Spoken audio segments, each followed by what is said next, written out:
Monet. I was going to use the, where's that line from?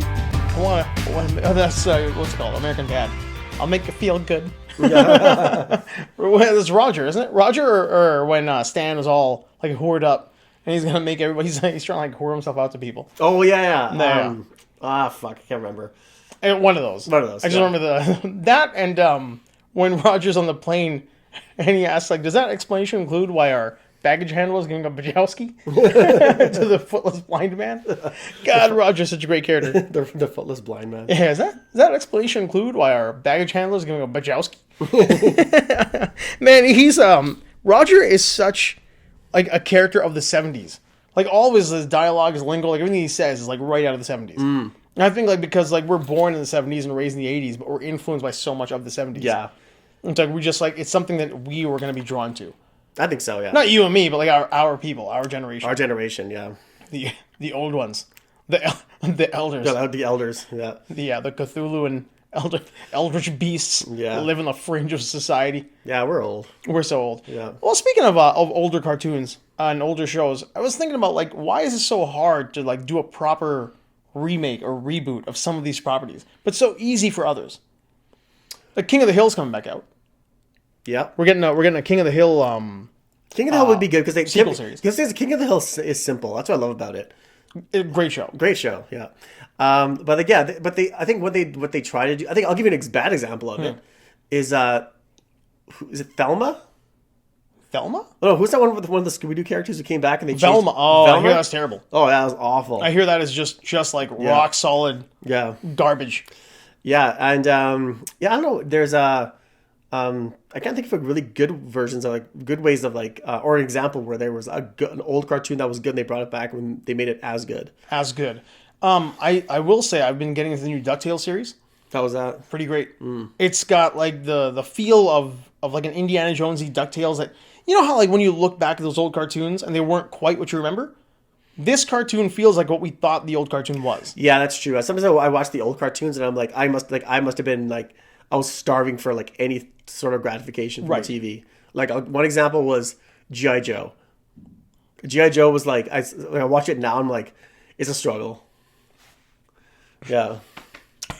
It's funny because I was like I'm choking on my own gum here, but I was thinking the exact same thing like maybe a week or so ago. Because like when you read when you watch a cartoon and you grow up the cartoon, you really think it's top level shit. Yeah, like it's hardcore great stuff. And I think a lot of what we remember is the season right before the movie came out.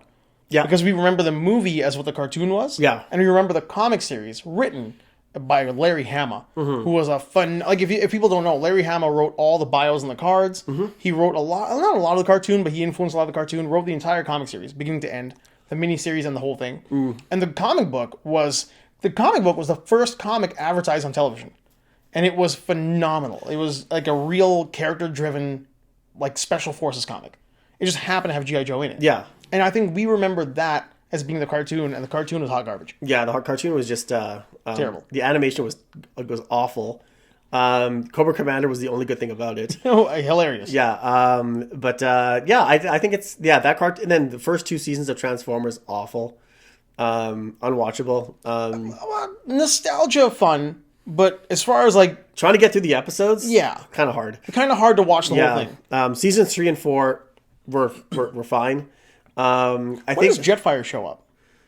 Season 1 or 2. Is it 1 or 2? Yeah. So it must be like late 2 because I remember like the series kind of becomes a little bit grittier. I think it's after Jetfire's death. I think it's late season 1 to be honest with you. Really? Yeah. Oh man. And then but yeah, because that's the episode called Fire in the Sky. Don't ask me how I know that. I think we all know that. Yeah, and then Dinobots was season 1. They were hard to watch too. Yeah, big lumbering idiots. Great for like 5-year-olds. Yeah, well, I think the season 3 and 4 was good because like they introduced like more of the combiners. Yeah. They were great characters. Yeah, they were great characters, and then season 4 was just like that's when the Headmasters first came out and stuff like that. So that was good because those are the toys that you were really getting into, right? And so that show was good because because the whole point of that show was to sell toys. So as soon as the new toys came out, it made the series better because you'd watch the series and be like, okay, when is that toy coming out? When's Astro Train coming out? Yeah, so like same thing with Masks, same thing with like Ninja Turtles, right? Same thing with like Ninja Turtles still has like good value. It's just that after the first like couple of seasons, the ones after that are just they're unwatchable. Ninja Turtles is backwards, right? Because the first few seasons, like the miniseries, the movie as it is, right? It was pretty. The first 5 episodes are incredible, so good. Yeah, but as it gets further and further down the line, it gets like the animation gets worse, the characters get worse. Like they're clearly just selling toys now. Yeah, exactly. Like Shredder and Krang are just like a married old couple. Yeah, and so not in a fun way either. No, it's just like it's like watching Archie Bunker and his wife just go at it. Right, and except this Archie Bunker gets beat by his wife on a regular basis. Yeah, exactly. And she's not funny. Yeah, they're just nagging at each other. That's all it was. And so, and then after like Ninja Turtles, that's when in the early 90s is when Batman the Animated Series came out. Yep. And then you had Animaniacs, and then you had like Spider-Man, then you had X-Men. Spider-Man, whatever. I shit on Spider-Man a lot. It's not exactly my cup of tea. It was a little bit silly, but it did a lot for that. Like that. It was almost like you needed that Spider-Man. You needed that Spider-Man. To like push animation to get better. It's like, hey man, Spider-Man's okay, but let's make some better shit. Yeah, because after Spider-Man and His Amazing Friends, there was a lull. Oh, huge lull. Yeah. And that was superhero animation. Yeah, that was terrible. Those Spider-Man and Spider-Man and His Amazing Friends was awful. And so great for nostalgia, but like, great for nostalgia, can't right? Watch those. But I'd rather watch like the 1960s and 70s Spider-Man. Right. And then the 90s was like, I think the 90s had more animation more cartoons that I would go back to and watch. You're right. There's almost like an animation renaissance. Yeah. I mean, when we think about animation coming around the 90s, like when it first started getting like adultish-ish, like more grown up and edgy, is definitely like Batman the Animated Series, Ren and Stimpy, which unfortunately, you almost can't watch anymore now that you find out Quick Falusi is the fucking rapist. Like, I mean, when you go back and you're like, oh, so basically he's the Epstein of the animation world, I guess. Yeah. Makes it harder to go back to it. Yeah. But it was those cartoons definitely pushed, like, they had even Disney had Marsupilami, which I've got a backstory with. And then you've got things like what was the monkey? There's a baboon and a weasel. They like Disney was putting out some pretty bananas cartoons to copy the banana stuff that Ren and Stimpy was doing. Yeah, and I think there was also we were getting exposed to more things were available to us. Like we were older, and so we were like, we knew to look for more stuff that was underground, like anime, like Eon Flux anime, stuff Eon like Flux. that. Yeah, yeah. Animation definitely had. Well, I think Spike and Mike's Animation Festival, right? Yeah, they had a real hand in trying to force that. Oh yeah, because we could go to the video store and rent stuff by ourselves, and then you see on the shelf where's the anime section. Then you go in there. And then you see things like Ghost in the Shell, Fist of the North Star, Akira. You see Giant Evangelion. Robo. Yeah, you see all those things. Yep. And like Robotech and stuff like that. So we were just open to more things as we got older. Our tastes were refined rather than just being stuck in the 1980s. So, but yeah, then we realized there's stuff older than that. Then we look at Fritz the Cat. We look at heavy metal. We look at stuff like that. So, it's as we got older. I think 90s was the time that I appreciated cartoons and animation more. Right. Yeah, and I was I started becoming there's a reason why. Well, I didn't have access to it, but I couldn't watch Transformers again. I'm there's so much better stuff out there. Yeah, for sure. Yeah. Well, we were our tastes had grown, and we had the ability to kind of go and find our own content. We weren't just stuck to what a TV was going to give you. Yeah. When you're kids, you pretty much come home from school and you watch your after school shows, and that is just He-Man and Inspector Gadget. You get your Transformers, but as you get older and you go to the video store and you're allowed to kind of go on your own, explore and grow your own tastes. Yeah, exactly. Then and plus then you find Akira for the first time. Yeah, and you're like what the hell's out here? But then even the 90s, early 90s or maybe late 80s, there was Beetlejuice. There was just things that were just more. Yeah, just more biting, edgier children's cartoons, right? Yeah, they didn't insult our intelligence back then. Right. Oh, for sure. I mean, and they have rewatchability. Beetlejuice has got a lot of rewatchability. Oh, I love to watch it. Beetlejuice is hilarious. Yeah, even today, you go back to it and you can really kind of get your kicks off that because there were a lot of inside jokes and things that you kind of you as an aging a preteen or pre-adolescent, as you watch it, you might not quite get it, and then later on, I see what you're doing over there. Yep. There's some shit you're sticking in there. Yeah, there was, and also I think I think there's just Disney did it too. Yeah, Disney did it too. That's totally true. Mm-hmm. And then we had animated movies that came out in the 90s, which were better by Disney, looking at your Lion King right there. Right. Yeah, Aladdin, all those things. That was Disney in their prime, just kicking ass and making everything they put out was excellent. Did I tell you about my nephew? I think we might have talked about it. We were watching Lion King a couple weeks ago. Mm-hmm. For the first time? For the first time? No, he'd watched it a couple times. But he's 6 now, right? So he's kind of also like, and kids today, they also kind of have access to other forms of information, like YouTube, which kind of like warps their little brains. Yeah. So we're sitting there watching it, and it's a scene when he does the whole skull dance, talking to Zazu, when Scar's got the skull, and he looks at me like, he's like, let me ask you something. Mm-hmm. Did Scar eat Mufasa? Like, where the hell did you learn that? And he's like, I'm like, did you watch this on YouTube? He's like, I don't know. I'm like, so I broke it down to him, like, well, Scar didn't eat Mufasa. The hyenas ate him. Scar just kept his bones. Yeah. I don't know why I was saying that to a 6-year-old, but he looked at me like, the fuck? So he fed him to hyenas? I'm like, all right. He fed him to... Because in the end of the movie, the hyenas eat Scar. Yeah. So that's kind of like the clue. Like, if you watch the whole thing as an adult, it kind of rolls into your head that, oh, yeah, the hyenas ate Mufasa, and Scar just kept the bones. So... I broke a 6-year-old. Well, I didn't break him. He's pretty with it. But his view of the Lion King kind of changes.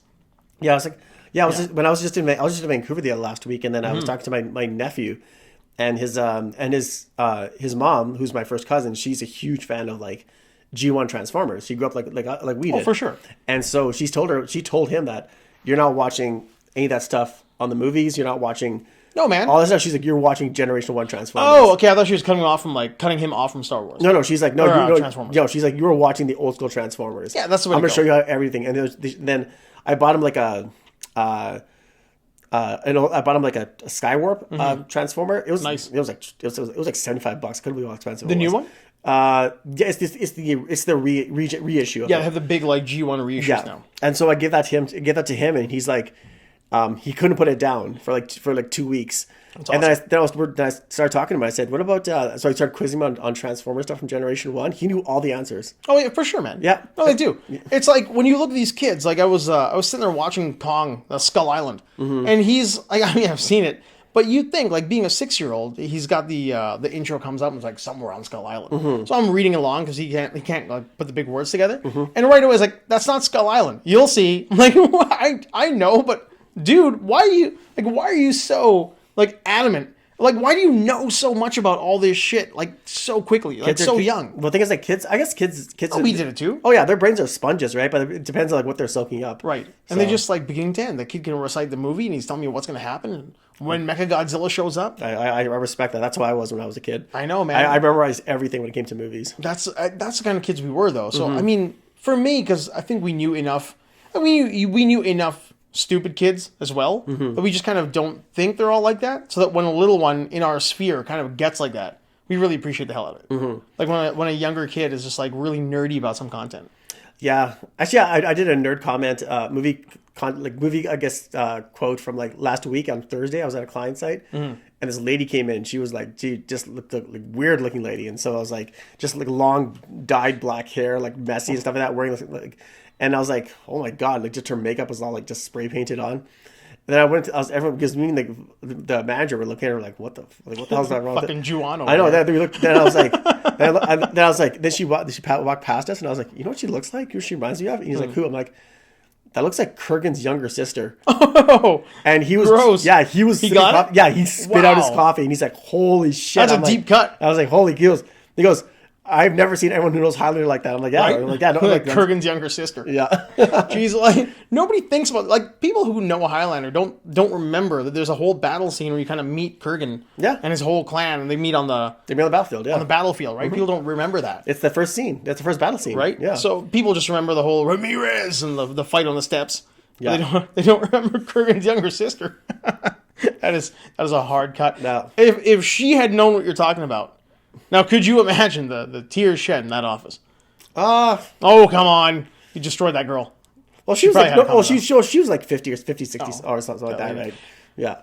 That's a hard look to stick to. Oh, yeah. Man. Oh, yeah. And she just pure like Bride of Frankenstein. Like, right? Yeah. Jeez. Mm-hmm. Yeah, I think like to me that's that stuff that's what surprised me the most is when I see or meet people who get a reference. Like I made a Barba Papa joke one time and a girl laughed at it. I couldn't believe that somebody else like got what I meant. Mm-hmm. I just kind of made an offhanded reference that lady was built like Barba Mama, and she like same thing, like didn't spit her coffee out, but there's an audible like one of those things where you know that they know what you're talking about. Yeah. And it's deep cuts especially. And when that happens, I just always assume people aren't as pop culture as we are. And when you find them, you're glad to have them in your sphere. Exactly. Yep. I totally agree. The kids were like, yeah. Oh, hey, speaking of the shows there, I just got into this Omeletto and Dust on YouTube. Freaking incredible, man. Like, I can't believe I've missed so many of these. They've been around for a while, and they are little short films. Some have got, like, legitimate actors in them. Like, I just watched one with, the broad who was in the TARDIS in Doctor Who. The broad. The broad in the Doctor Who TARDIS. Jenna something. But I saw her, I'm like, isn't that the Doctor Who chick? And it was, but it's got, like, there are these little short films. Sci-fi, horror, drama. The Guy Pearce? Mm-hmm. Guy Pearce. That's who it is, right? Australian dude? Yep. Yeah, the Dollar Store Wolverine. He was in one. The Dollar Store Wolverine. I mean, kind of, right? Well, there was two Australians. Peter Wayland. One was Peter Wayland. Yeah. Oh yeah, he was Wayland, wasn't he? Yeah. Like one of them was gonna get like famous. Mm-hmm. Unfortunately, it was Wolverine, and Dollar Store Wolverine didn't cut it. Yeah. He had the lockdown. Yeah, I think that guy's such a good actor. They're both good actors. Good. Yeah, great actors. Good. Yeah. He plays a guy who's in the woods by himself talking to the camera. And the camera is obviously us or like another character. Yeah. But you never see the person. But man, like a one-man show, 15 minutes of like nail-biting intensity. But they're all like that. This the one from Dust was robots taking over the world. Mm-hmm. But if the robots were, instead of like Skynet, were all gamers. So they're fucking teabagging the humans after they killed them. Oh. But the animation was great. The CG was good. The live action was good. The comedy was good. And that's a lot of them. They're all very well done. Oh, okay. Entire series. So that's to be watched on your watch list, dear viewer. If you're wondering what you're going to check out, and you yourself, I'll check it out. Omeletto is one, and Dust is the other. Well, I'll have a game that you should check out then. Oh, what do you got? It just got released on Game Pass just recently. It's not Forspoken, is it? No. It is a childhood favorite. Oh, all right then. I no longer have Game Pass. Oh, arcade? No. Oh. How many players? Up to 4. Up to 4. On the same screen. Heavy barrel? No. Oh, I don't know. There's a few of them out there. GoldenEye. I've heard good. I played it. Was it good? It's good. Apparently, it's great on Xbox. Yeah, it's great on Xbox. It is not so great on Switch. Okay, I've never played on Switch, but I haven't had the chance. But on Xbox, it is phenomenal. That's good to hear. Yeah, I'm really glad. And it's still polygon like crazy. Like the graphics are terrible, but its resolution is great. And but the sound effects are hilarious when you kill someone. It's like they didn't fix what's his name? What's the dude the hat? Oh, Mr. Fuji there. Yeah. That's not racist. He looks like Mr. Fuji. He does. Mr. Fuji looks like him. Odd Job. Yeah, Odd Mr. Job. Fuji. Yeah, Odd Job. Yeah, they fix Odd Job? Because like that, I hope not. Because I always love the fact that like if you picked Odd Job, everybody's mad at you. Yeah. The thing about GoldenEye is that it's so easy. It's not difficult. No, it's not difficult. After you play like games like Halo and and COD and stuff like that, this game is so easy. But that's not the point though. No, it's the just point fun. Is the multiplayer. Multiplayer is the whole thing. The point is the multiplayer. Yeah, I was playing it single player and I'm like, this is so easy. Right. Yeah. As soon as the head pops up, just shoot them. Yeah, the campaign isn't anything to. Oh no, I played the campaign like on the hardest difficulty. Yeah, I didn't even bother finishing it. I was like, this is easy. Now tougher than that, and arguably better than that was Perfect Dark. Oh yeah, Perfect Dark was. I can't wait. The remake is being made right now. Yeah, that's going to be crazy. That will be pretty awesome. Yeah, but when it comes to GoldenEye, the only reason I think I don't think I ever played the campaign because I never had. I only played the multiplayer. N64. Yeah. I only ever played the multiplayer at friends' houses, and goddamn, like that's the reason you played GoldenEye. But if you did Odd Job and you ducked, you were gonna get punched in the face. If you had Odd Job and you decided you were gonna duck and slap. You were gonna get murdered. Yeah, there's this other game that came out at the same time. What's it called? In the same like an N64 era game? No, this is they actually what Xbox is doing. They're kind of leaving the Xbox One generation behind. Really? Yeah. Oh wow. Because they said like these new games now, they're like they won't support all this stuff here. Like the new ones. They did a culling of their of the 360s, right? Like all the 360 games are just off the store now. Yeah, this is the game. It's called Hi-Fi Rush. Oh, dude, yeah, I've been looking at this. It kind of feels like a spiritual successor to Gravity Rush, but rock and roll. Yeah, it's so much fun. Like I was playing it the other day, and it's they have the music selection is great because you have like Rage, you have Prodigy, you have like all these good, you have great bands, and then you have like their own in-house sound people who do the music to it, and It's hand-drawn. The hand-drawn animation is crazy. It has that kind of Bayonetta kind of like kind of like gameplay, but it's so much fun. And you beat everybody up to the rhythm of the song. Yeah, that's what I was combos, and it just draws you into the beatings. Right. Yeah, so it's great. So does it kind of like lock you into a beat as you're playing? Okay, that was my question, because it seems like there have been games where you have to like play to a beat. Mm-hmm. If you don't play to the beat, you miss your combos. Oh no, yeah. Out. This is just be the combos, like, so you have to just do it to the beat. Okay. And then after that, then you just and then then you just knock that person that boss out. But like, yeah, it is so much fun. Yeah, I kind of saw it, and like, I mean, being called well written. I heard the script is great. Yeah, it's unbelievable. Yeah.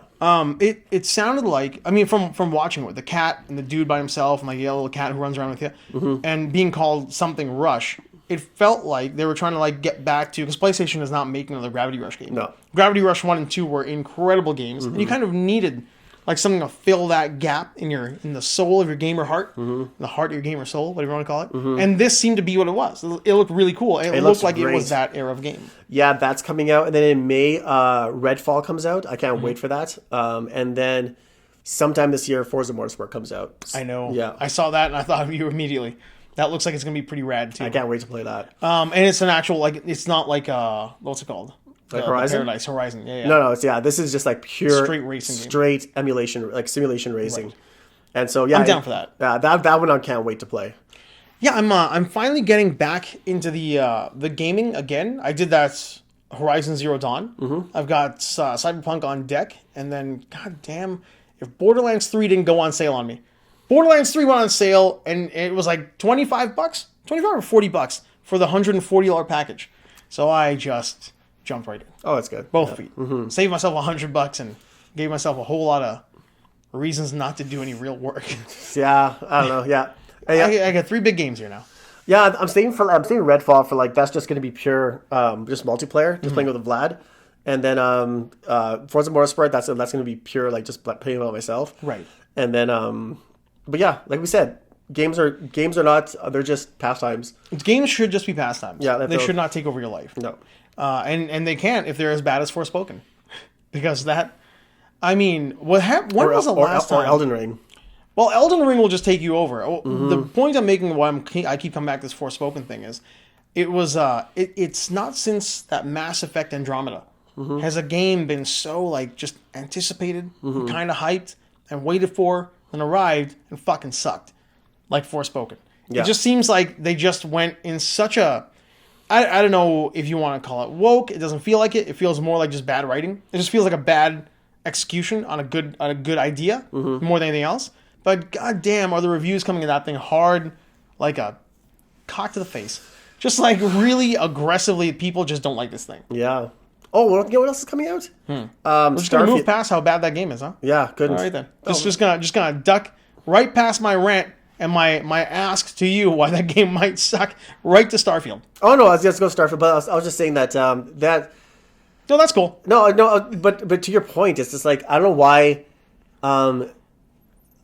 I don't know why games like that are rushed to that point where it's like that it doesn't pass quality control if they went through it at all. This is what I'm getting at. Yeah, I kind of feel like you've got all this opportunity with these gigantic AAA games that have obviously like a lot going for it because it looks amazing. It looks great. It seems like the product they're trying to give you is kind of like a new Spider-Man type feeling to it, or an Infamous type feeling to it, where you can have this open world, do what you want, have fun. Everything's kind of like the tactile hand joy that you get from these games. Do it again. The hand joy that you should get from these games. The Mr. Roper. Yeah. All that is what they're trying to give you. But do they not? Like, what happens behind the scenes with testing? Like, I know we're not crunching anymore. Like, that's a big thing. Like, hey, no more crunch. Come work for us. No crunch. But at the same time, okay, don't crunch. But shouldn't you, like, dial this shit in and get a focus group and figure out what's wrong with it before you put it out there? Well, that's the thing. Like, like there's investors who want their game out so they can make money off it. Then you have the opposite side where like where if the game comes out unpolished or unfinished or like you spend all that money, like where the hell did it go? Case in point, Halo Infinite. Right. How much money did they spend on that game? Like hundreds and hundreds of millions of dollars. I think the correct term is a fuck ton. Fuck ton.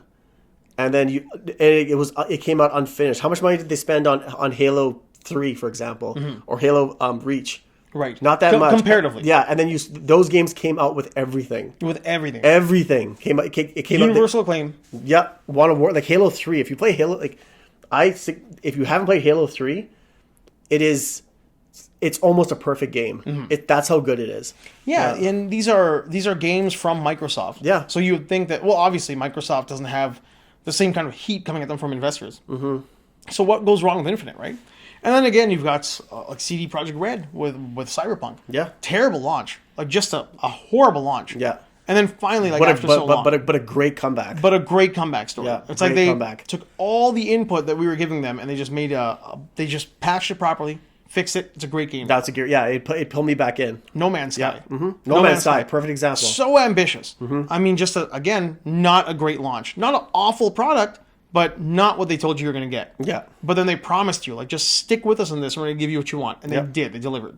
I just don't see that happening with certain games. Like, I mean, obviously, like, you know, an Uncharted type game where you've got a beginning, a middle, and an end to a story. Mm-hmm. Short campaign, a Zelda-style roam around the world and find the world. Yeah. Like, how much can you patch on that thing? Yeah, that's true. Like, how much can you really go in there and, like tweak it? That's true, yeah. Like, right? I was playing, what's that game called? Tunic? I hear that's phenomenal. Great game. Like a little raccoon with a sword. Yeah, it's like Zelda. Yeah, yeah, it's a great game. Yeah, it's Zelda. If you want to play Zelda on Xbox, play Tunic. It's a great game. It's such a great game. Stardew Valley. I tried that out. Great game. Yeah, I shit on Stardew Valley a lot. Not here, but with friends who play it, and I secretly just fucking love that. One of my clients was like, you should try this game. I was like, right. I'm like, okay, fine, I'll give it a try. And I'm like, yeah, this game is actually it's quite good. It's such a fun game to play. Age of Empires 2 came out on Game Pass just recently. Oh, yeah, no. You have to play that. That game's unbelievable. We grew up on those games. Yeah, exactly. I mean, SimCity, I think that's why we like Stardew Valley. Because like a SimCity kind of feel to it. It's The Sims. Age of Empires, like we grew up on Civ. So like, you know, you really feel those games. Like they're that world building. Like I had a buddy of mine play Football Manager in the early 2000s. And I shit all over him for it. It's like you're just basically like reading a text game. That's all you're never doing. Never getting into a match ever. Yeah, it's like a porno version. It's like the non-porno version of Leisure Suit Larry. Exactly that. Yeah. It's the non-porn Leisure Suit Larry. You're literally just walking into virtual rooms and talking to people, making trades, and hoping your team does well. I remember playing Leisure Suit Larry back in the late 80s, early 90s, the first version of it, at Sandy's house, and they were just like just trying to code everything, get the messages in there. Then so a girl will turn off the jacuzzi and it'll go down to her level. Just childhood titillation. Unbelievable. But that's all we had back then, man. Pre-internet, can you imagine like if you took one of the kids now? Yeah. Back to then, you're like, this is what we did to get titillated. Yeah, we had to make up text and like put it in there. They're like, I can just go on my iPad and just do it quickly. Yeah, and see the right code. And do it for. I can see something real. Yeah. God, they don't know how spoiled they are these days, man. Yeah, it goes back to my whole concept about like there's just too much out there now. It's just we're overly inputted. What's the word I'm looking for? Saturated. We're oversaturated with data. With all this shit coming at us that we have no nothing in our brain. We're so calloused. Nothing phases us anymore. Yeah, nothing in our brain is telling us to stop. That's enough. But even that, it's like even when we do see something that's really brutal, like I mean, you say maybe like you see a guy get hit by a train, or if you see like a lion eat a monkey, like all that shit, we're so calloused now that it just bounces off us like a pebble on a brick wall. Yeah. Like we just don't even care anymore. It's like kids, like I can't imagine in 75 years from now how kids' brains are going to be when they grow. Like what are they going to be looking at? Like we're looking at some wild shit at your fingertips. You give a phone to a kid, you can lock it as much as you want. Yeah. If that motherfucker finds DuckDuckGo, he's going to go right to like how to become the next stew maker. Like he'll figure some shit out. Yeah, man, it's weird. So in 75 years, man, like what are they going to be like? Oh, we'll be dead by then. It won't even matter. Yeah, exactly. I'm curious. Yeah. Well, who knows? Maybe like nanites become a thing, and we're all just like the super. Who's the dude? Atom Smasher. Atom Smasher. All walking around like that motherfucker. If I was that, yeah, I just want to become Atom Smasher and just like just go into I want to go into a city and just like I don't know. I want to go to like a corporate head office and just start laying some people out. just Ed 209. He's Kane, right? Atom Smasher. Like he's essentially just Kane. Yeah, pretty much. From RoboCop 2. Yeah. Like he's just all jacked up on brainroids. Yeah, pretty much. Yeah. It's the fucking people up. Yeah, I know. That's the weird thing. But when I watch Edge Runners, is that when I see Atom Smasher, I was like, because he's not in it for very long. Mm-hmm. But when you see him in the game, you're just like, that scene where like you're in Arasaka Towers and you're hiding behind that curtain and he's looking at you from a distance and you could tell he knows you're there. Yeah, he knows you're there. But he doesn't do anything. You're just like, holy shit. Even though it's just a game, you're like, fuck, I don't want to be I don't want to be smashed out of this guy. I'll tell you, I love that feeling in a game. Whole like, I know it's just a game. No, I live for that feeling. Like, do you remember fighting the end in Metal Gear? Metal Gear, yeah. I mean, when you're fighting him, you got that, like, when you finally see him, like, when you've got that feeling that maybe he sees you, like that, it's like you're edgy. You're all edgy. Yeah. Love that. I know. We were driving away and stuff like that, and then he just crashes on the ground. He sees you. You're like, what? You're just like, holy shit! I gotta get the fuck out of here. It's a great feeling. Yeah, it's unbelievable. Yeah, that game is just. It's still, to this day, probably still my favorite game. It's phenomenal, man. Yeah, it just took everything over. Yeah, there's very few like video game all encompassing emotional experiences like that anymore. Mm-hmm. I mean, I see that now, like when the kids are playing Zelda, and they get next to that the Guardian. They hear the Guardian music, that little piano tune that comes up, and the Guardian sees you, and he's just about to get you, and the freak out that happens to them. Like, I want that feeling in a game. So when it does happen, like when it happens with Atom Smasher, I appreciate it more. Because that person who made that moment happen cared enough to be like, I wonder how the player is going to feel when he knows Atom Smasher can see him. Mm-hmm. Just those red eyes just look at you, you're like, holy shit. Like, and it's like an inhuman kind of like stare. Yeah. It's like an animal in the woods. Yeah. He scares me to this day. I love that stuff. Yeah. Scares me to this day. Oh, hey, so have you been watching that 90s show? Got renewed for a new season. I don't watch that garbage. Hey, man, it might be garbage, but it makes me chuckle. Hey, man. I fucking love me a good Kelso. I'm glad. Looks like the Snyderverse is gone. It is gonzo. Since the last time we were here, it is over. James Gunn had that big announcement. We're going to do a bunch of wild shit, that kind of thing, where he's giving you titles and properties that you've never heard of. What do you think about that? I am 100% okay with it, because I have been saying it since I first talked about James Gunn coming to DC, and they kind of went back to MCU. We were all back in the old table days, headphone days. I called it out where he is the Jim Starlin of the movie MCU DCU. Yeah. The way Jim Starlin kind of like jumped back and forth and put his hand, created Thanos, which, really, if you're watching and enjoying anything in the DCU right now, that's, you've got the minties there. If you're watching anything in the DCU right now that you like because it's dark, like you like the Batman because it's dark, you like the way the Snyderverse Batman warehouse fight went, all of that stuff. If you like the way the costumes looked even, I'm good, man. If you like the way the MCU kind of felt throughout the Avengers phase, the saga, all of that is because Jim Starlin existed in comics. That's right. I mean, the KG Beast, he's in the DCU. He's the guy holding the flamethrower to Martha's head. Yeah. The feel of that, Death in the Family, all of that was Jim Starlin. Adam Warlock, the Guardians of the Galaxy, all of that is Jim Starlin. I feel like James Gunn is doing that in the live action, and I'm very excited to see where he's going to go, because it seems like if he doesn't know he's that guy, he definitely is become that guy. So I'm very excited for the way they go. And I like that they're going with properties that aren't super important. Yeah. I mean, nobody... Remember when Iron Man came out and we're like, who the fuck knows Iron Man? I mean, we kind of know Iron Man. I'm a nerd, so I had the comics, but like nobody else I knew cared about Iron Man. But goddamn was it great. So I feel like we're going to see that happen with whatever he's doing in DC. I think so too. I think it's a matter of like, if you can do... Not style over substance, but if you can get a good like balance between the two. Right. I think that's important, because I was watching. I thought about this last night. Make my point. The crunch got him. Yeah. So, like how I was watching, like how when you watch, like, for example, Marvel trailers, for example, right? People are more interested of like, what's the story going to be like because they've been building up for so long, right? Right. So people are like, oh, what direction are we going? Yeah, which way are we going, right? Then I was watching this. I watched the reactions to that new Batman movie, right? People were going crazy just over the way he looked and walked. Right. So they were just amazed by the style. Right. Like, that scene where, like, when he crashes Penguin's car, and then when he's upside down, and they show Batman getting out of his car, and his cape is flying in the fires behind him. It looks incredible. That scene walk up to the car. Yeah, and people were just going crazy over him walking in the fire. So... if you can generate that much excitement just based on style alone, and you could back it up with a good story, for sure, that's how you make people come to your movies. Absolutely, yeah. I think that's bang on. I think because like whether we like it or not, I know we're always told like, hey, you don't judge a book by the cover. Be nice to the pretty girls or be nice to the ugly girls because they might get pretty or have pretty friends. Yeah. Like, the book by the cover thing, we all do it. We all like the way things look first. If the Batman's got the greatest story you've ever seen, but it looks like Batman 66. Yeah, but he's looking like Adam West, yeah. Yeah, if he looks like Adam West. And like I said, I stand by it. That is a remake of the Adam West Batman series. I know, too, yeah. It's got all the characters. I can see where you're coming. Yeah. I see where you're coming from, though. The lady caretaker, Alfred being in the dark manor with like the very dark look to it. The Shakespeare thing, like, all of it has got even the costume has a nose and the eyebrows. We're just missing a red phone. Just missing a red phone. They had the red phone.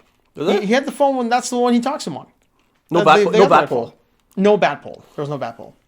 There might be a bat pole. I mean, we didn't see him come down the basement. But I mean, if you can sell me on the look of something, and then you deliver the great story, which again, not my Batman movie, but I really appreciate everything about it. I liked it as for what it was trying to do. I really appreciate it for what it's trying to do. Yeah. Then you're going to go to it. And it's going to make money, and you're going to get sequels, which it did. Yeah. I have to admit that movie I liked it when I first saw it, and I watched it properly with proper like really really good sound by myself. And I just pay attention to the story, and it was way better the second time around, much better. Because I didn't focus on the action was great and stuff like that, right? But listening to the story, and listening to the story sounds like it sounds dumb, but really because people say absorbing the story. Yeah, absorbing the story. So it's more like how people say, a lot of people say there were slow moments, right? Like what those slow moments were? It's a detective movie. They're important. Yeah, look at look at all those David Fincher movies. They are slow because it is a detective movie. You are putting pieces in place. Right. So that's what they were focusing on. And then you throw Batman in there. You throw the action in there. You throw the Batmobile chase in there. And then you put a huge finale scene in there, right? It's and to your point where you're I can see the style of it is it's kind of the framework is kind of based off of the 1960s Batman, right? So yeah, it's what more do you want? That's the thing. I don't again I think I am that guy where somebody might say to me, what more do you want?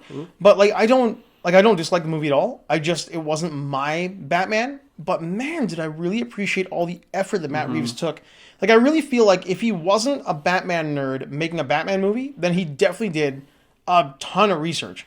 I mean, I think he went deep into the archives. And not just research because he's I'm going to show these guys what a Batman movie. I think he fell in love with the character. Oh yeah, if you watch the making, not to cut you off. No, that's fine.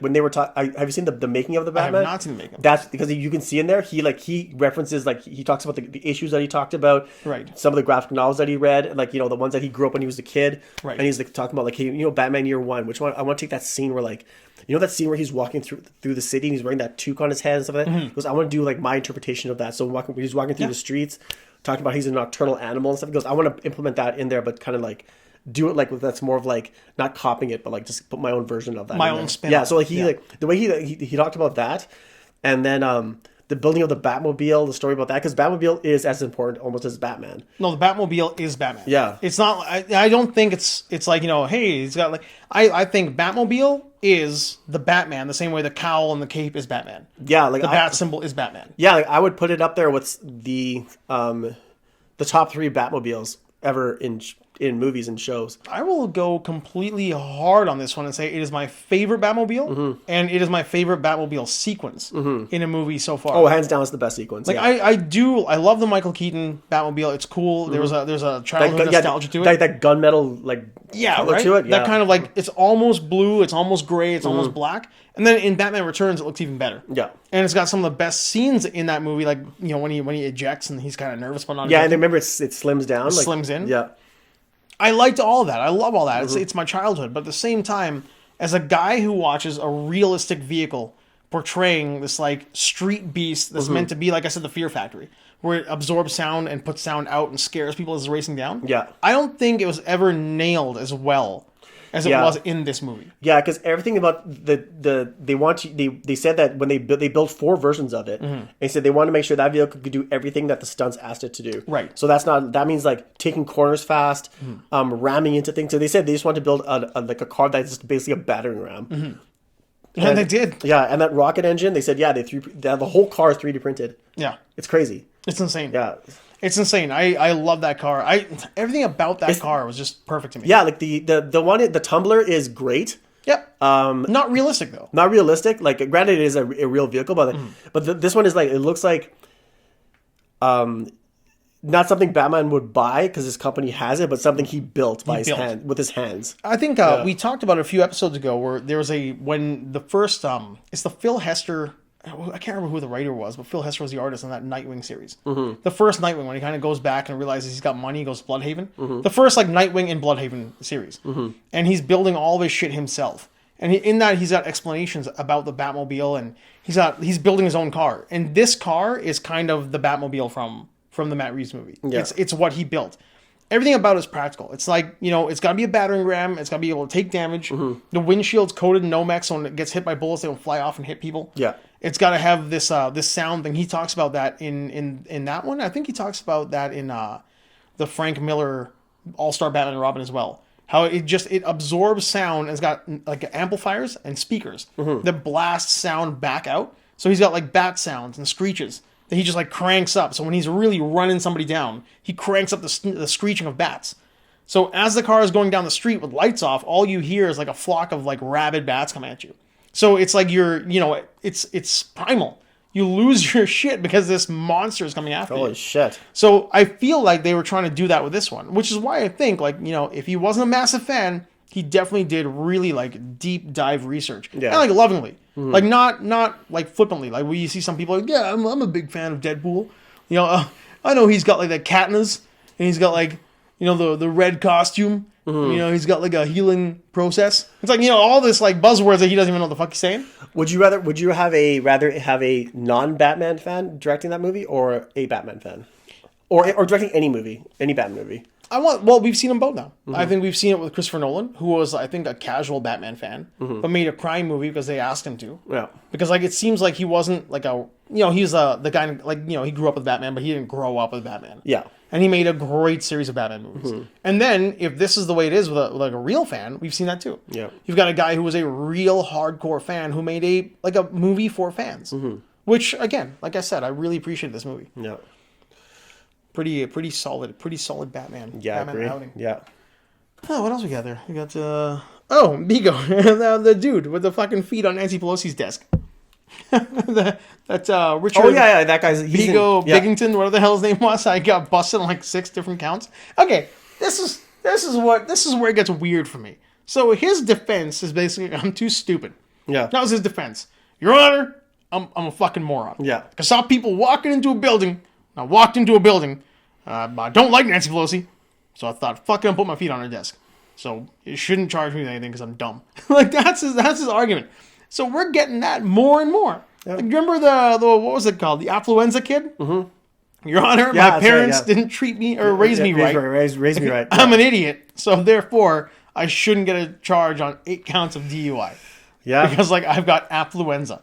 And the judge is like, dismissed. Yeah, well, it makes it easy for the courts. Yeah, but like, how the hell is this happening now? Like, if there are precedents, law is set by precedent, and if you let this guy off with the defense, wait, was he arrested or did they? No, they got him. They nailed him. Got him. Yeah. Yeah, but I mean, they did get him. His I'm too stupid defense didn't quite work, but I mean, the affluenza defense worked. Yep. So if you keep doing this shit, it's like, how far is it going to go before we actually end up in the idiocracy world? Well, I don't know. Fucking double machine guns riding a lion, an eagle on your back. Well, I think we're kind of there already because a guy who's that stupid, a liar, and is retarded. I shouldn't say that we're retarded, but like, well, his thinking is kind of retarded. No, well, I'm not saying he's mentally challenged. I'm saying like something happened to him. But someone like who is that almost dumb and lies as much as Donald Trump is now holding political office.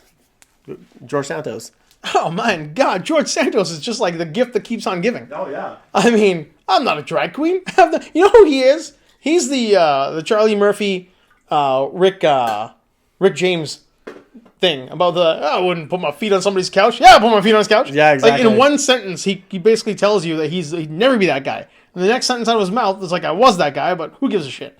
Like if he was a drag queen, like who gives a shit, right? Who gives a shit, man? Yeah. Live your life, be a cool guy. But I mean, then there's the billionaire thing and the dead mom thing and the grew up twice. Twice. Dead mother died twice. Then what was he? He grew up in Germany as his His family was like German Jews, and now they're all from Venezuela or some shit like that. Yeah, and then he Brazil. Yeah, and then he played volleyball on a team that's no one. I don't know. He's Kim Jong Un, or was it Kim Jong Un or Il? Who's the first one? The older. Well, Il, I think, right? Il, right? Yeah. The golf game. Yeah. Shot like a 38 in his first time, 11 hole-in-ones. That's who George Santos is. Maybe the guy. A weird haircut. Yeah, punchy face. Yeah, he's like he's a pathological liar. Yeah, he's a pathological piece of shit. Yeah, that's what he is. He's a total piece of shit. A big old piece of shit right there. Yeah. Have you ever met anybody like that? Like a real like straight up, like improbable, not just impossible, but like just completely improbable, impossible storyteller. Told you shit that you heard, and you're like, all right, pal. I think we gotta get the guy. Oh yeah, I've met people like that, but no one like that I've like maintained in my life so I can remember them. Right. I've heard like people tell me just like just weird stories, and they're like, or people went to school with or something like that, like at university and stuff like that, and they're like, we're at like, we're drinking or we're having parties at like at the end of the year or something like that. But like, yeah, and then you're like they're saying shit, and you're like, crazy shit. What the fuck is that supposed to mean? Like you like just because you're not the center of attention, you have to like just say something just to get like noticed, and it's like you can tell, everyone can tell it's a total fabrication. Absolute bullshit. Yeah, we're like, we know that didn't happen to you. It's not true. This could not have happened to you. I knew a guy when I was 17 years old, and I got into security, and it was the first like site that I did. So I was probably about like 18, and I had a guy who was not that much older than I was. Mm-hmm. He was, I will say, like 23, 24 years old. And this is like the late 90s. Mm-hmm. This guy's trying to tell me, and with like straight face, he must have been mentally ill, because there's no way he's telling this people and he thinks that I'm going to believe it, that he flew a fighter jet. He was in the U.S. Air Force. Mm-hmm. He's a Canadian guy in the U.S. Air Force, and he flew a fighter jet through the clouds of Mount St. Helens and saw aliens. Oh and yeah, he was never the same again. Okay, like I know someone like wild shit like that. Like I knew someone I went to like junior high with who told me like outrageous stories about like about his life, like saying like he was part of like he owned, like, his parents owned a car, but that car is owned by the Canadian government and stuff like that. And so he would tell, and then like he's like, yeah, he's like he has a recording studio, and then he went to like he talked to like all these famous stars and stuff like that. That's crazy. Yeah, in junior high. In junior high, so like, but we like I knew that it was a lie, and I knew like that's just like who he was, so I didn't like make fun of him or anything like that. And then but then in junior high we kind of protected him because like, he told us to everybody, so I was like I felt bad for him. So you had to like shelter him a little bit. That's fucked up. Yeah. But I mean that's junior high. Like I've known adults who like in working in the security industry, I had guys who would tell me they were in CSIS. I'm like, you're working surveillance in a casino, like with me, and you're telling me that you were in CSIS. Like, what are you doing working security in a casino if you had like a fucking high-ranking spy job? Yeah, and it's like all of a sudden you had to get out because it got too hot. Like, no, man, it doesn't work. Number one, it doesn't work like that. No. The number two, it's like, why are you working in a downtown shitbox casino? You psychopath. I had a guy tell me one time he had a wooden leg, and that's why he limped. And then when finally we saw him outside of work, he, like, wearing shorts, we saw the leg, and he's trying to tell us it's like some sort of synthetic polymer, like a fucking T100, T800. Like, he's trying to tell us how, like, it's covered and it's like skin that looks just like skin. Oh, he couldn't pull a sock down to show us the knob, like, connect to the foot. Wild stuff. I had a guy fake cancer. I think I've talked about him here before. He faked dating a girl, and this is back in the casino as well. Faked dating a girl. When I called him out on it, the girl asked her, like, "Hey, let me ask you something." Like Steve here tells us you guys are dating, and then he kind of got you babied up.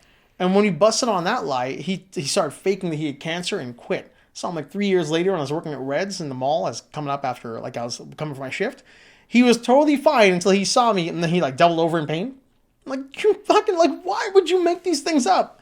What is wrong with you? I don't know, man. There's people out there just starving for attention, man, and or they're just like who are just pathological liars, and then when they start with one, it snowballs, and they're like, you know what, I can't get out of this, and then people are like, they can't trust you anymore because they know that you're a liar. So like, why would I want to spend any time with you? So, everything is fake. Yeah, everything's fake. Everything about their life is just like a complete fabrication. Yeah, and but if you get trapped in that, it's like how do you live your life after that? It's like my whole life is based on a lie.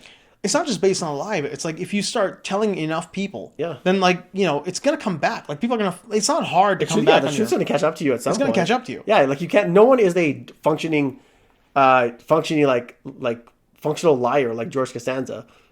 So he's so good at it. He's so good at it. So good at it. Yeah.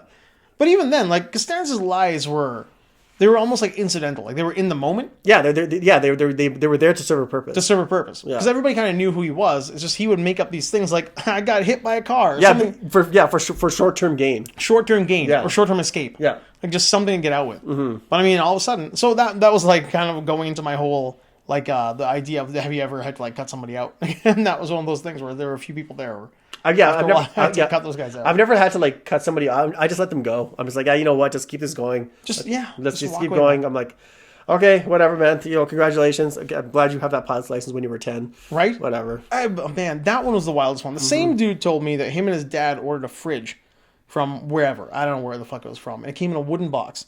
They cracked the crate open, and as the crate is like creaking open, the fucking dust is falling out.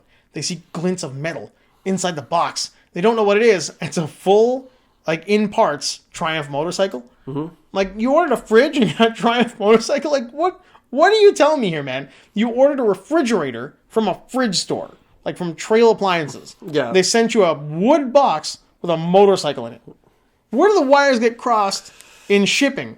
They sent you... People think people are dumb. I think that's what it is, I think that's what it is. I think people think... Okay, a great example of that. Today I'm watching that Haunt TV. I got that Pluto TV. Not a sponsor of the show. Well, Pluto TV is free. It's an app you can get. It's got tons of shows on it. It's got like fucking Taxi and Frasier and all that crap on it, right? Mm-hmm. So I'm watching that. There's a new channel on. There's this Haunt TV, and there's these the psychics. It's got the psychics telling you like how they feel things are going on in a room. They can tell. It's like look, you're not a psychic. Mm-hmm. Anybody who tells you they're a psychic, I believe that there are things out there that are unexplainable, maybe preternatural, supernatural, whatever you want to call them. I think there are things that can happen that you can maybe connect to. But if anybody ever tells you they're a psychic who can connect to that shit, they're a liar. I think that what they should say let's say if someone says like, yeah, we're I believe like if they say that kind of stuff, like, let's say they're a ghost hunter, right? Right. Just let's say like, yeah, I'm a ghost hunter. I'm like, hey, do you believe in ghosts? I think the best way to like answer that would just be like, you know what? I'm not sure, but the idea of it fascinates me. So I'm like, I like to like try to find the truth of whether they exist or not. Right. I think that because I find that to be very interesting because it's so out there. Right. I think that's a better way to explain it rather than just like, yeah, I'm like, oh, this place is haunted. How do you know? Oh yeah, it's more scary at night than it's more haunted. Like the spirits are stronger in the nighttime during the day. How do you know that? Oh, it just is. It just is. Like, what does that mean? Liar. Yeah. Okay, I'll be one of those guys who'll say it straight up. I think there are things out there that you can't explain. Mm-hmm. I think there is a likelihood that you can go somewhere and maybe hear something or feel something, like an ominous presence. I think that can happen. Mm-hmm. But I don't think that there are people out there who can connect to it. Like, the psychic readers and shit. Yeah. They're all liars.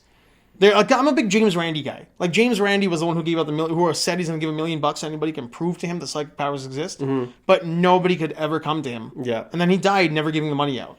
Because, like, I don't think anybody... Look, if you saw something, maybe you saw something. But nobody can walk up to you and tell you that I can tell you what your grandparents are saying right now behind your back in the corner. Yeah. I think that's all bullshit. I think psychics as a profession, I think it's all bullshit. Or delusion. Or I think it's more delusional. Yeah, or completely delusional. Yeah. You might be walking into a room and maybe see something out of the corner of your eye that might like spook you, or it could be, who knows, could be supernatural. I don't know, but you can't connect to it. Well, I would say like let's say there was two people here. One person who believes believes in like being a psychic. Let's say one person is a psychic, another person was just a rational human being who could explain everything that person could see. Right. So let's say if that person sees something in a room, like, oh my god, that was a ghost. You'll be like, no, that's the curtain just fell off over there. Yeah, I'm more inclined to believe the rational person than the psychic. Yeah, so I think those people should be attached to the hip by those people who are just rational. Right. And they help explain to them, like, you know what, I can. This whole room is moving. Do you see that? You hear that noise? Stuff like that? Yeah, that's because the electricity's. There's shit going on. There's shit going on. Now, having said all that, I would love to fucking go to the Overlook Hotel because I think there's some wild stuff that does. Possibly. Yeah. I think wild stuff goes on. Mm-hmm. Now, again, I don't think you can connect to it. I think you're always passive. I think as somebody walking into a haunted, quote unquote, haunted scenario, I think it's always a passive experience. Like I would not to cut you off, but like no, it's just conversation. Yeah, we went to a quote unquote haunted house. Yeah, you guys. Well, we're not gonna get deep into it, but you did go to a quote unquote. We haunted went to house. one, like something there's some shenanigans that went on. Yeah, we went to a place where a psych could look at that and be like, if you saw that in the lightning and it just came up out of nowhere, you'd be like, "That's a haunted house." Right. It has all the accoutrement of what a haunted house should have. Did I ever tell you about the thing that happened to our custodian in the casino? Yeah, you told me. Yeah, that's right. Yeah. Like the chair thing? Like 200 chairs. Yeah. I mean, 200 chairs that this guy by himself puts onto the long tables in the casino to go mop the floors. He's out of the room for like 2 minutes. Comes back in a room that's got like no sound to it, and he can hear everything. And all the chairs are back on the floor. Yeah. Like there are things that you can't really explain like that, right? Yeah, that's true. I think that kind of stuff, the potential is there. Yeah. I think the reason why we did what we did with that haunted house is we're just like, you know what? Let's see how powerful these ghosts are. Maybe they'll stop us from doing what we did. Yeah, they didn't do anything. They're not going to do anything. No. I'm pretty sure that if it came right down to it, that like I could harness all my chi power, I could punch a ghost. I'm pretty sure if it came down to it. Yeah, that's why I don't like people say like a lot of people say like, what do you do on Halloween? I said the first thing I watched The Exorcist at midnight. That's pretty good. Yeah, and I was like, I have to. Like, that is pretty good. Yeah, it's one of those things where like I just love watching that movie. Then some people were like, doesn't it scare you? No. I said it's Academy Award winning movie. Yeah. It's a great movie. I'm looking at it for the cinematography. Yeah, like with those girls' eyes and stuff like that. I'm like, that doesn't scare me. Like, if I was there, if she'd like, fuck your mother, fuck you, I'd be like, fuck you, and I'd punch her in the face. Hey, you deep kick her right in the chest. Yeah, exactly. What's she gonna do? Send her back to the chair. Well, I mean, like that's like when I was a little kid. Vomit over me, I'll kick her in the face. I'm gonna kick you in the jaw. I'd be like, no, fuck you. No, fuck you. Yeah. Fuck your face. Boom. Yeah. When I was a kid, I remember that was one of the things that occurred to me. Yeah, we're ghosts that can control, like we're spirits that can control a body. Yeah. Those things are spirits that can't control shit. Like, who's more likely to win that fight? I think it's me. Exactly. Yeah. I think I'm the one more likely to win that fight. Yeah. But yeah, that does not tie into like being like spiritual as a person. No, not at all. Yeah. That's a different thing altogether. Exactly. Yeah, I mean, that's why like whenever somebody tells me things like, they're very religious, like they're super religious but they don't believe in ghosts, I'm like, well, then you're not religious. Yeah. You're like a douchebag. You're clueless. You're just a clueless douchebag. Mm-hmm. How can you be one thing and not the other? Like how can you be really religious but not believe in things like that? Yeah, I think the overall, I guess maybe like if you want to say like, what's the best, there's no really good side to take on that whole argument, whether it's you're all the way religious on one side and then you're all the way like science and just believe in like the randomness of the universe. Yeah. I think that one of the best things to do is just be curious about everything. Yeah, I think that's the healthiest thing. I think be curious about all sorts of stuff. Like, scientists are more than willing to be proven wrong because that's how you advance. Not in 2023. Not in 2023. Not in 2023, they're not. Yeah, but like, scientists in 2023 are hardliners, man. I'm right, you're stupid. Yeah, so I don't know. Or they're getting paid. They're getting paid big money. Yeah. I'm getting more and more into the whole Graham Hancock thing, and I'm looking at like the so-called like archaeologists and scientists who are trying to dispute all the claims that he's making. I'm like, it's just because you're either paid or you've made enough off of an idea that you're selling books, and you don't want to be proven wrong because it's going to be a hit to your ego. Yeah. Realistically, and to sales. Or you could grow with the science. Like you grow with science.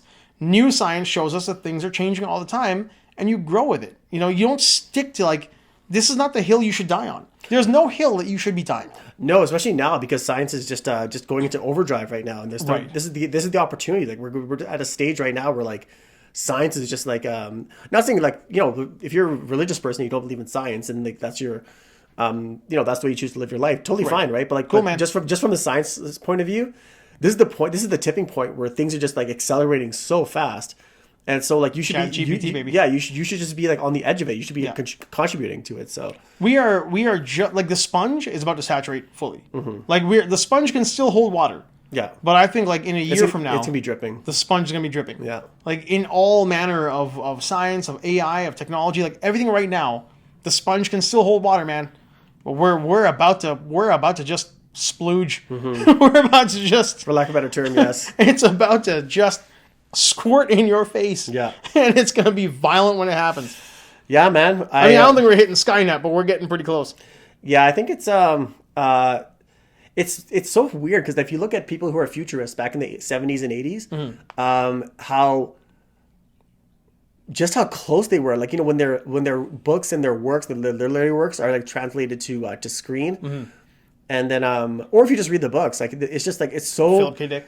Yeah, like it's so like awkward to be like how like we've been reading this stuff and watching these things for like since we were kids, yeah, and just seeing how it's coming to light, For sure. It's crazy. If you look at like Orwell, Huxley, like I said, Asimov, Dick, you'll yep. get like all the authors of like, you know, the 1900s. Yeah. That whole span of just the wild shit that you thought was sci-fi back then, and now it's just kind of like that's what we're doing right now. Yeah, I was just rereading some chapters from Androids, and it's like I'm like, well, fuck, man, that's Los Angeles, and then I'm like, right now, yeah, and I was reading Snow Crash, and I'm like, oh fuck, man, that's going on right now. Yep. Yeah. No, we're at that tipping point. Yeah. Like I said, once that sponge starts dripping, we're all in trouble, man. Oh yeah, everybody reads Snow Crash, by the way. Yeah, you should. That's definitely phenomenal book. Definitely a lot of there's a lot more than just a couple. Like I think everybody kind of goes to like 1984 and Brave New World and like Androids, and they just kind of think like that's all there is. But there's so much more out there. Yeah, like there are a ton of great books out there. We're not going to get into anything because I didn't write them down and I can't remember. Yeah, that was me. That's good. To end on the saddest note, one of the worst notes, to me anyway.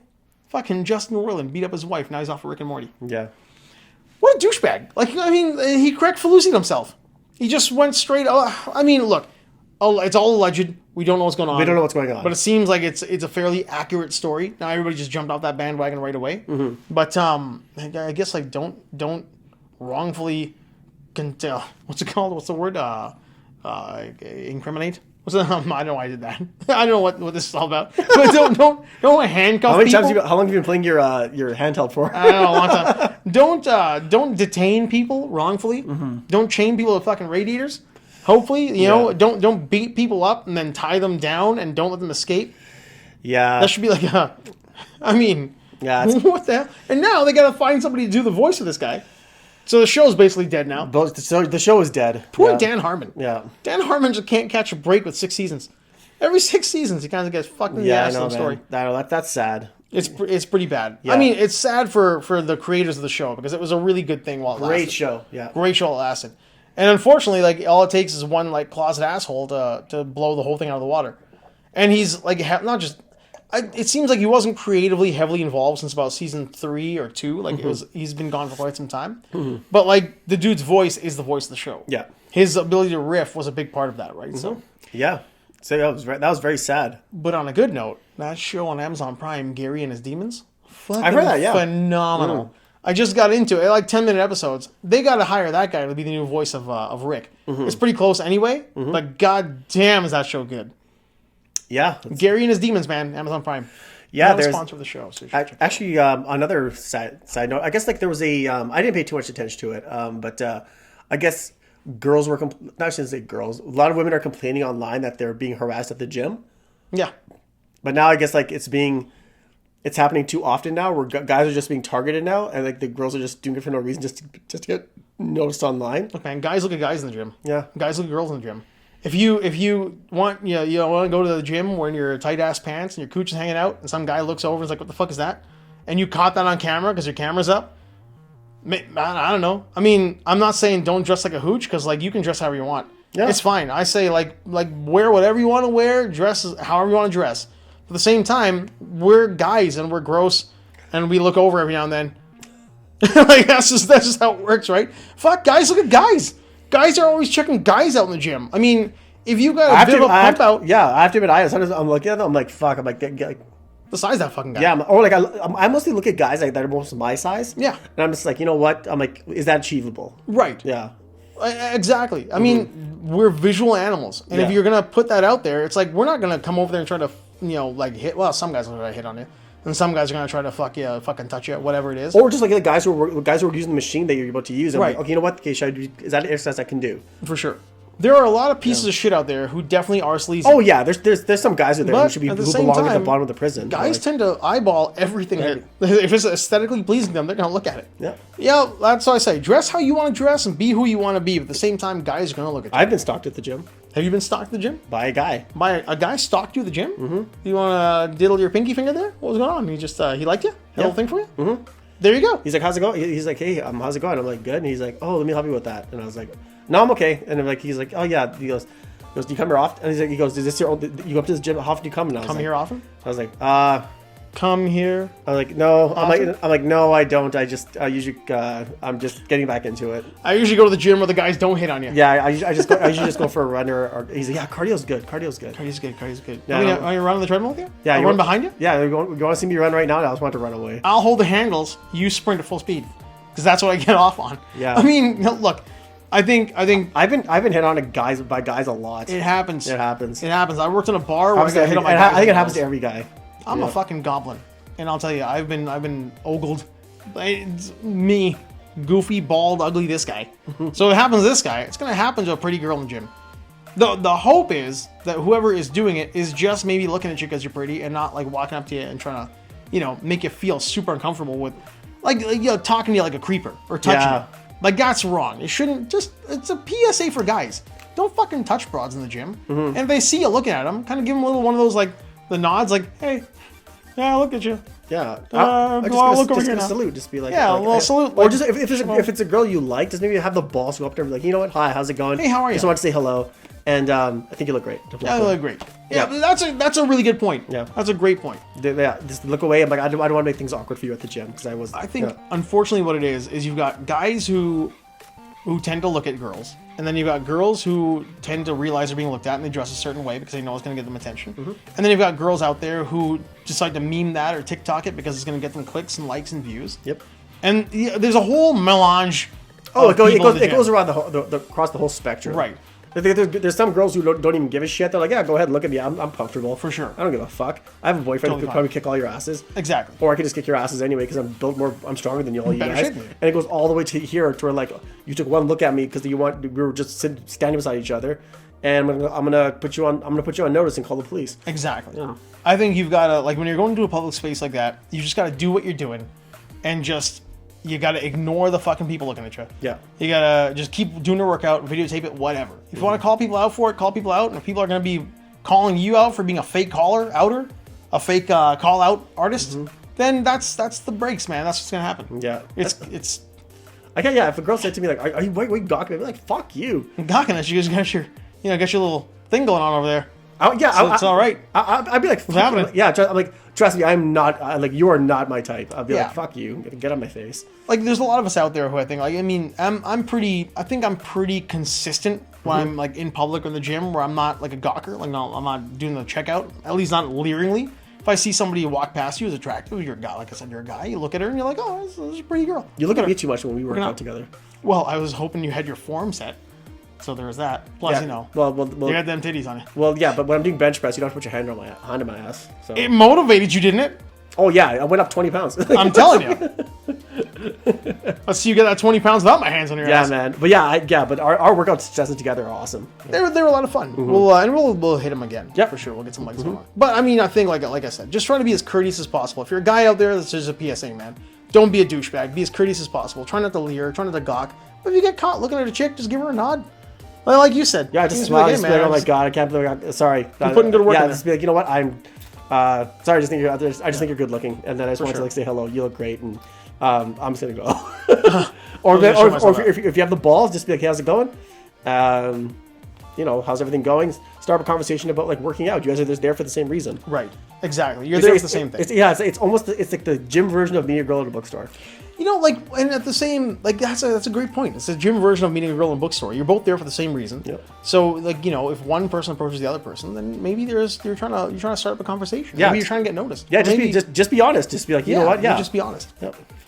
Yeah. It's tough, man. Look, you're in a public place and weird shit happens, especially with that much testosterone, and everybody's doing legs. They do legs. They got like raging erections. Raging elections. Do steroids. Do legs. Which will happen in 2024. Raging election. No, there you go. We hit a bunch of stuff. Yep. We got a bunch of good stuff. We hit the hauntings a little bit. We talked about Batman. We kind of did our full rounded conversation of what the world was like. Brett Hull or Bobby Hull. Yeah, and go check out a haunted house. Yeah, go check out a haunted house. Yeah, I would. Just go give that a look. Go check out a haunted house. Or like a dilapidated old house at nighttime that's abandoned. And maybe like set it on fire. Don't do that. Don't set it on fire. Don't damage private property. Yeah. Don't damage private property. Oh, now if anybody has noticed, beginning of the show. Did you hear that at the beginning of the show? No. You didn't hear that at the beginning? The old music is back? Oh, was it? Okay. Oh, did you? Okay. Say your thing. You can. I'm not freeze framing. I'm waiting for you to peace out. Oh, I was like, I didn't notice. I was like, that's my dumbfounded face. All right. Well, it was. The old music is back. We're everything old is new again. Yeah. So this 2023, the old music's back. I hope you enjoyed that. And the new music is playing right now. Mm-hmm. And we're done. Sounds good. Well, guys, have a good one. Right? Peace out.